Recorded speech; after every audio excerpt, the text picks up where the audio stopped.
Je vais vous raconter une anecdote. J'étais allée au supermarché pour acheter des trucs pour la maison et j'ai croisé deux messieurs. Il y a un monsieur qui s'est approché de moi, qui commençait à me faire des avances, mais au plus sale des manières, sans courtoisie, avec une certaine condescendance. Il me parlait comme si il était trop bien. Et il y a son ami à côté qui le titille un peu, qui dit, tu ne vois pas son doigt.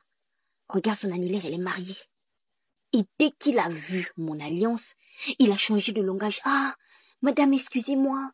Je ne savais pas que vous étiez mariée, excusez-moi. Je l'ai regardé, j'ai dit, donc, ici, la femme qui mérite le respect, c'est celle qui a une alliance. Celle qui n'a pas d'alliance ne mérite pas le respect. Il a regardé, non, c'est pas ça.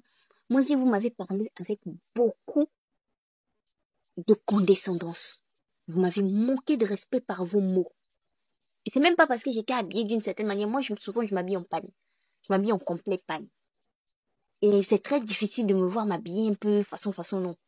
Ma jupe la plus courte dépasse le genou. Sinon, le reste de mes jupes, elles sont longues. Et difficilement, je m'habille en moulant. Mais ce monsieur m'avait parlé avec une certaine... de dire son langage même. Il y avait des mots que je ne peux pas répéter ici. Sinon, on va me bloquer.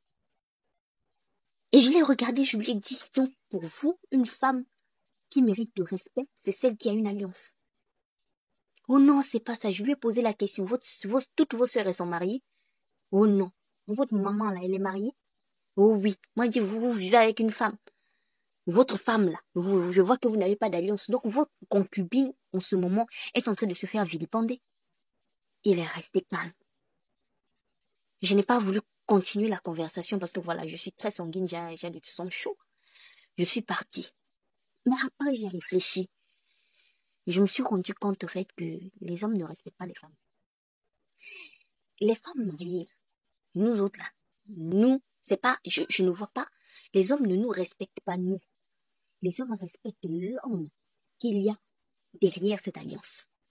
Parce que je suis toujours restée la même personne. Il n'avait pas vu mon alliance, il m'a mal parlé. Il me faisait des avances, mais d'une sale manière. Et dès qu'il a vu mon alliance, il s'est redressé. Donc, au fait, les mecs, ils ne nous respectent pas. Ils ne respectent que les hommes.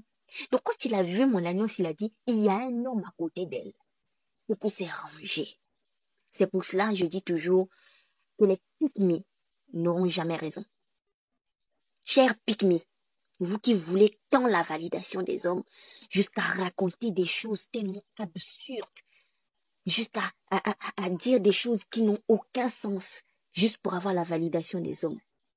Sachez que pour la majorité, que ce soit nous, que ce soit vous, nous sommes pareils. Nous sommes les mêmes. Ils n'en ont rien à foutre. Ce monsieur, il ne me connaît pas. Moi, de toute manière, je ne montre pas mon visage sur Internet. Il ne connaît pas mon contenu. Pour dire que oui, c'est une féministe, il faut que je lâche. Tac, non. Je pouvais être aussi une vraie pique-me sur les réseaux. Et il allait toujours mal me parler. Ça me rappelle un peu l'anecdote de Thaïs, où Stéphane Edouard lui a dit, Thaïs, café. J'ai trop rigolé. Elle pensait qu'elle était différente. Non. Mesdames, ça sert à rien de chercher la validation de ces gens-là. Il y a des exceptions, bien sûr. Hein. Je ne dis pas que tous les mecs sont comme ça. Non, il y a beaucoup d'exceptions. Il y a des mecs qui sont différents.